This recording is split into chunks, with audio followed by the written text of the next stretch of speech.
दर्शकों नमस्कार। City news देख रहे तमाम दर्शकों का सिटी न्यूज के हिंदी न्यूज बुलेटिन में मैं अमोल खोड़े हार्दिक स्वागत करता हूं। आइए आपको रूबरू कराते हैं अब तक के तमाम खबरों से। बुलेटिन की शुरुआत करेंगे पथदर्शक सुविचार माला के साथ।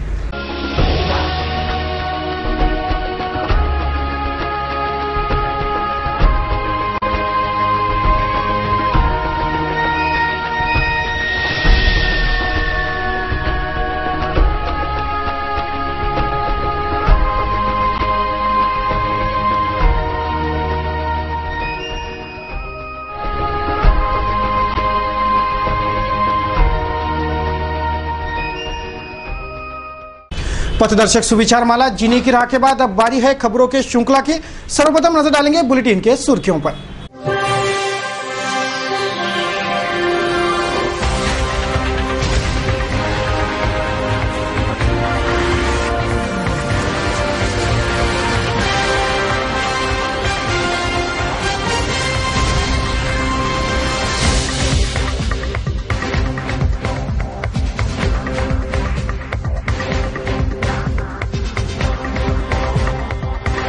तो ये थी आज के बुलेटिन की सुर्खियां। अभी एक ब्रेक के लिए रुकेंगे, ब्रेक से लौटेंगे तो देखेंगे खबरें विस्तार से।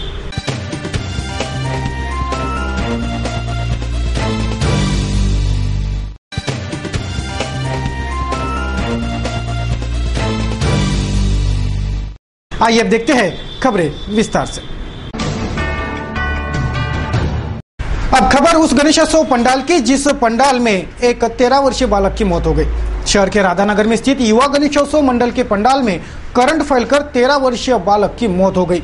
वेदांत दिघाड़े ये उस अभागे बालक का नाम है जिसके लिए इस वर्ष का गणेशोत्सव आखिरी कार्यक्रम रहा और उसके माता पिता ने अपना लाडला इस गणेशोत्सव दौरान खो दिया।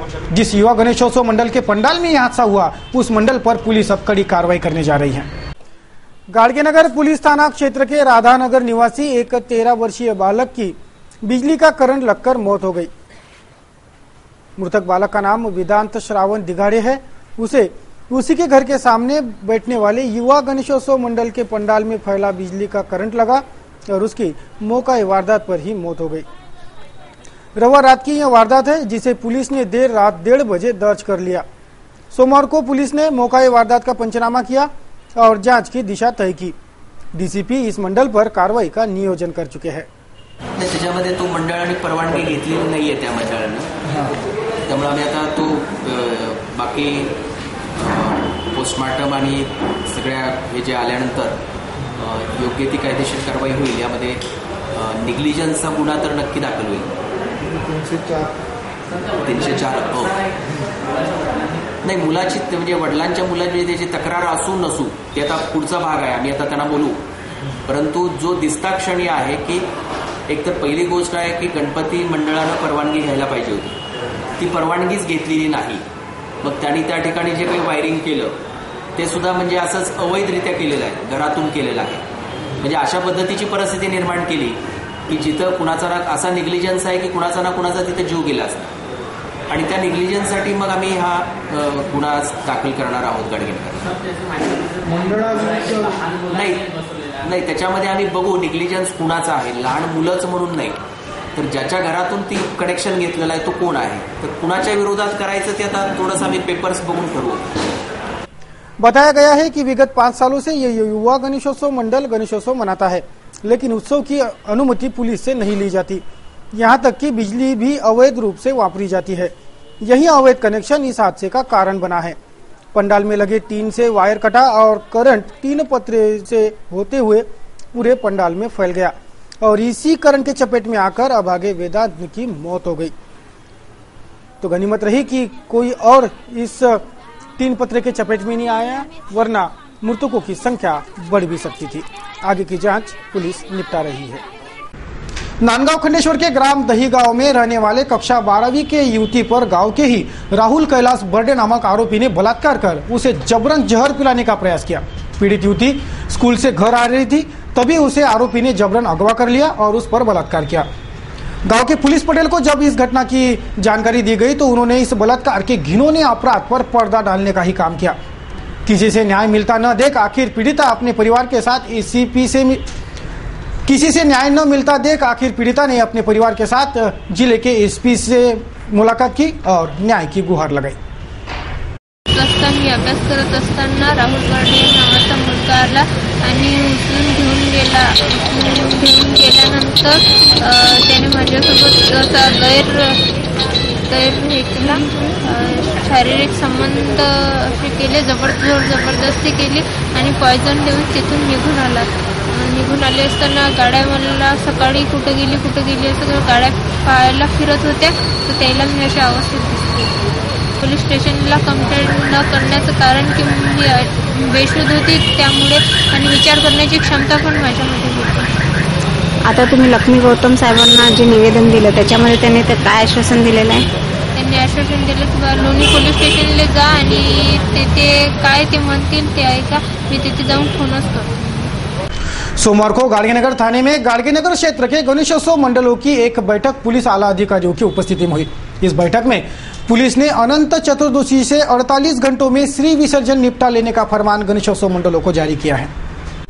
शहर में अनंत चतुर्दशी से श्री विसर्जन शुरू होते हैं और 3-4 दिन तक विसर्जन चलते रहते हैं, लेकिन पुलिस चाहती है कि 3-4 दिनों तक चलने वाला यह श्री विसर्जन 48 घंटों में ही निपट जाए ताकि पुलिस पर दबाव न आए। सोमवार को यही फरमान पुलिस ने गाड़गीनगर थाना क्षेत्र के सभी गणेशोत्सव मंडलों को सुनाया। पुलिस आला अधिकारियों ने गणेशोत्सव मंडलों के पदाधिकारियों के साथ एक बैठक थाने में की और इस बैठक में श्री विसर्जन के लिए जरूरी दिशा निर्देश जारी किए गए। गाड़गीनगर विभागामध्ये जेवढे गणेश मंडळ आहेत त्यांचे मीटिंग बोलवण्यात आली होती। त्यांना जे काही अडचणी असतील त्या संबंधामध्ये चर्चा करण्यासाठी बोलवण्यात आलेला होता। दरवेळी एक अशा प्रकारची एक गोष्ट दिसून येतो की 4-5 दिवस विसर्जन चालतो आणि बऱ्याच वेळा मग त्या पोलीस यंत्रणेवरती पण ताण येतो आणि मग विसर्जन जे आहे ते नियंत्रित करताना पण अडचणी येतात। म्हणून आम्ही सर्व मंडळांना एक आवाहन केलं की तुम्ही 27 आणि 28 4 दिवस न करता 2 दिवसामध्ये विसर्जन पूर्ण करा। तर त्याला त्यांनी होकार दिलेला आहे आणि आनंदाने स्वीकारलेला आहे। तर आम्ही जेवढी मंडळं आहेत ती विभागून 27 आणि 28 अशी 2 दिवसामध्ये विसर्जन ह्या भागातले होणार आहे। त्यामुळे एकतर काय की विसर्जन जे पोलीस बंदोबस्त आहे तो सुद्धा आम्हाला प्लॅन करता येईल आणि सलग 4-5 दिवस असं पोलिसांवरती ताण येणार नाही आणि गणपती उत्सव पण जो आहे तो 28ला संपेल अशा प्रकारची ही धारणा होती। सर्व गणेश मंडळांनी याला होकार दिलेला आहे आणि त्याप्रमाणे मग 28ला विसर्जन होती। सर, शहरात इतरही मंडळ आहेत जे 31 आणि 1 तारखेला विसर्जन करतात, त्या संदर्भात नाही, तो त्या भागातला तो वेगळ्या मीटिंग्स होतील त्या संबंधामध्ये। गाडगेनगर विशेषतः मॅक्सिमम या ठिकाणचाच तो 4-5 दिवस चालत होता, रामपुरी कॅम्प वगैरे त्या भागामध्ये। तर आम्ही गाडगेनगरसाठी तरी हा निर्णय सर्वानुमते म्हणजे मंडळांना सुद्धा हा मान्य आहे याप्रमाणे आम्ही घेतलेला आहे आणि तशा प्रकारे। दर्शकों, न्यूज बुलेटिन में अभी एक ब्रेक का वक्त है। ब्रेक से लौटेंगे तो देखेंगे कुछ और खबरें। बने रहिए सिटी न्यूज के साथ। ब्रेक के बाद खबरें और भी है।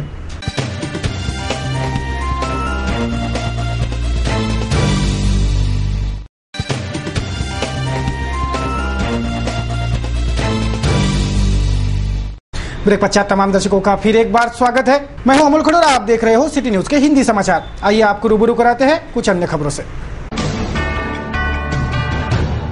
पिछले साल के तूफानी बारिश में जिले के चांदूर बाजार तथा अचलपुर तालुके सहित चंद्रभागा और पूर्णा नदी के तट पर की खेती बर्बाद हो गई थी। बड़ा नुकसान किसानों को हुआ। उस नुकसान का मुआवजा अब बांटा जा रहा है। जिनकी फसल पानी में खराब हो गई उन किसानों को हेक्टेरी 25,000 रुपए और जिन किसानों की पूरी खेती ही इस पानी में बर्बाद हो गई उन सबको हेक्टेरी 75,000 रुपए, ऐसे 450 किसानों में मुआवजे की रकम बांटी जा रही है। आदि जानकारी है जिले के जिलाधीश किरण गित्ते ने सिटी न्यूज के साथ साझा की। त्यातून ह्या 19 कोटी मधून देणार आणि जे उरलेले जे निधी जो आहे त्यातून पूर संरक्षणाचे किंवा आपल्याकडे पूरग्रस्त पुनर्वसनाचे काम सुरू आहेत। आपल्याला मागे 3.5 कोटी रुपये निधी मिळाला, तो पुरेसा नाही, तर त्यातून उरलेल्या निधीतून ती कामं घेतात। दोन्ही निधी मदत पुनर्वसन दिला, पूरग्रस्त पुनर्वसन आणि पूर संरक्षण। साधारणतः 450 लोक ज्यांच्या जमिनीच नाही, मागच्या वर्षी जे पूर्ण डॅममधून पाणी सोडलं गेलं त्यामुळे यावर्षी आपण एवढा पाऊस पडला पण आपण असं रेग्युलेशन व्हॉट्सअपवर होतं या गोष्टी सगळं पॅनिक म्हणजे ते 3-4 गावामध्ये खूप मोठ्या प्रमाणात 50-60 शेतकरी त्यांची जमीनच नाही म्हणून त्यांना हे एवढ्या मोठ्या प्रमाणामध्ये त्यांना नुकसान भरपाई मिळते. पुनर्जीवनाचं पुनर्जीवन त्याच्यावरती ते चातुर्माय आर्थिक प्रकल्प काम करत आहेत. त्यांनी नालाजोड प्रकल्प पण चांगला त्यांनी प्रसार केला आहे जलद शिवारमध्ये. त्याची ओपनिंग आपण ऑक्टोबरमध्ये करणार. सीएम साहेब किंवा आपले जे संचालक मंत्री त्यांना बोलून ते चर्चा करायला आले म्हणजे खवळून गेलेल्या जमिनीचे नदी पुनर्जीवन आणि पूरग्रस्त संरक्षण याची कामं करायची. त्या 2 नद्या आहेत त्यांच्या चंद्रभागा आणि पूर्णा या दोन्हीमध्ये प्रॉब्लेम. अमरावती शहर में स्वाइन फ्लू, डेंगू और वायरल फीवर का ज्वर पूरे उफान पर है. यह संक्रामक बीमारियां तेजी से फैल रही है. स्वाइन फ्लू का फैलाव दुगुनी रफ्तार से शहर में हो रहा है. चंद घंटों पहले ही सिर्फ 2 मरीज ही स्वाइन फ्लू के अमरावती शहर में थे. अब स्वाइन फ्लू के मरीजों की संख्या 15 का आंकड़ा पार कर चुकी है. ये आंकड़े सच में डरावने हैं. ये आंकड़े हमारे आरोग्य महकमे की नाकामी ही है. चंद घंटों पहले एक और एक ऐसे 2 ही मरीज शहर में स्वाइन फ्लू के थे. लेकिन यह घातक बीमारी अब इतनी तेजी से फैल रही है कि चंद घंटों में ही 2 से बढ़कर स्वाइन फ्लू के मरीजों का आंकड़ा अब 15 से पार हो गया है. स्वाइन फ्लू से बीमार 10 मरीज अभी इरविन में है. 5 घर चले गए हैं तो अन्य निजी अस्पतालों में भी 5 मरीज स्वाइन फ्लू का इलाज करवा रहे हैं. स्वाइन फ्लू, डेंगू यह संक्रामक बीमारियां शहर और जिले में पूरे तेजी से फैल रही है. आरोग्य महकमे की नाकामी ही इसे कहा जा रहा है. शनिवार से शुरू हुए 2.5 दिनों के श्री महालक्ष्मी पूजन उत्सव का सोमवार की दोपहर बाद विधिवत समापन हो गया. समूचे अंबानगरी ने पूरे श्रद्धा भाव से यह ज्येष्ठा गौरी पूजन का त्योहार मनाया. बीते शनिवार से शुरू श्री महालक्ष्मी पूजन के धार्मिक पर्व का सोमवार की दोपहर बाद विधिवत समापन हुआ. 2.5 दिनों का यह ज्येष्ठा गौरी पूजन का त्योहार होता है जिसे 2.5 दिनों के लिए मायके आए बेटियों के आवभगत के तर्ज पर मनाया जाता है. शनिवार को भाविकों ने श्रद्धा भाव से श्री महालक्ष्मी स्थापना की.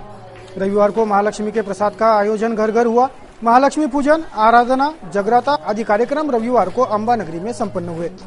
शनिवार की स्थापना पूजा, रविवार का प्रसाद समारोह और सोमवार को ज्येष्ठा गौरी के विदाई का पर्व. सोमवार की दोपहर बाद श्री ज्येष्ठा गौरी का विसर्जन कर उन्हें श्रद्धा पूर्वक विदाई दी गई और इस 2.5 दिन के श्री महालक्ष्मी पूजन पर्व का समापन हो गया. गौरतलब रहे कि नवरात्रि उत्सव काल में भी सप्तमी, अष्टमी, नवमी ऐसे 3 दिन ये पर्व मनाया जाएगा. जैन महिला फाउंडेशन अमरावती ने शहर में उपक्रम शुरू किया है. इस उपक्रम का नाम है कपड़ा बैंक. जी हां, जैन महिला फाउंडेशन ने शहर में क्लॉथ बैंक शुरू किया है और सभी से अपील है कि अपने पुराने फटे कपड़े इस बैंक को दान दे. आपको स्क्रीन पर जो नंबर दिखाए जा रहे हैं उन नंबरों पर संपर्क कर विस्तृत जानकारी ली जा सकती है. आपके द्वारा दान फटे पुराने कपड़े को सिला धुला कर वह कपड़े जरूरतमंदों में वितरित किए जाएंगे. किसी भी साइज डिजाइन के कपड़े जैन क्लॉथ बैंक में स्वीकारे जाएंगे. अतः आप सभी से अनुरोध है कि आप अपने फटे पुराने कपड़े फेंकने की जगह क्लॉथ बैंक को दान कर दें. आइए अब देखते हैं आज का कार्टून कोना. देखेंगे आज हमारे व्यंग्य चित्रकारों ने किस वस्तुस्थिति को व्यंग्यवानों का निशाना बनाया है.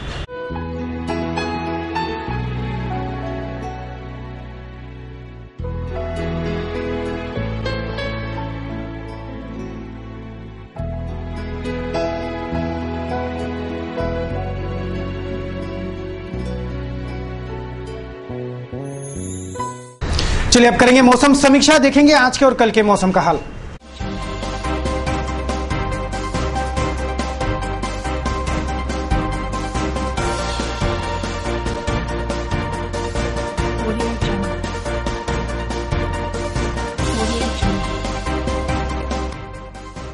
सोमवार को शहर का अधिकतम तापमान 31 डिग्री सेल्सियस तो न्यूनतम तापमान 23 डिग्री सेल्सियस आका गया. बात करें मंगलवार की तो मंगलवार शहर का अधिकतम तापमान 31 डिग्री सेल्सियस और न्यूनतम 23 डिग्री सेल्सियस रहने का अनुमान है.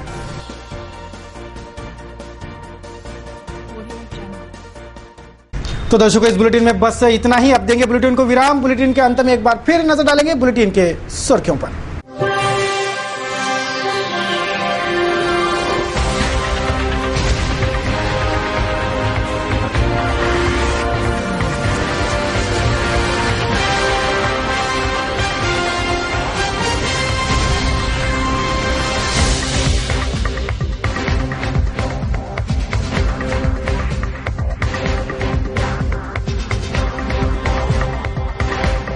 तो अब तक की इस बुलेटिन में बस इतना ही। अब लेते हैं आपसे विदा। सिटी न्यूज के बारे में आप सभी से सुझाव एवं विचार सादर आमंत्रित है।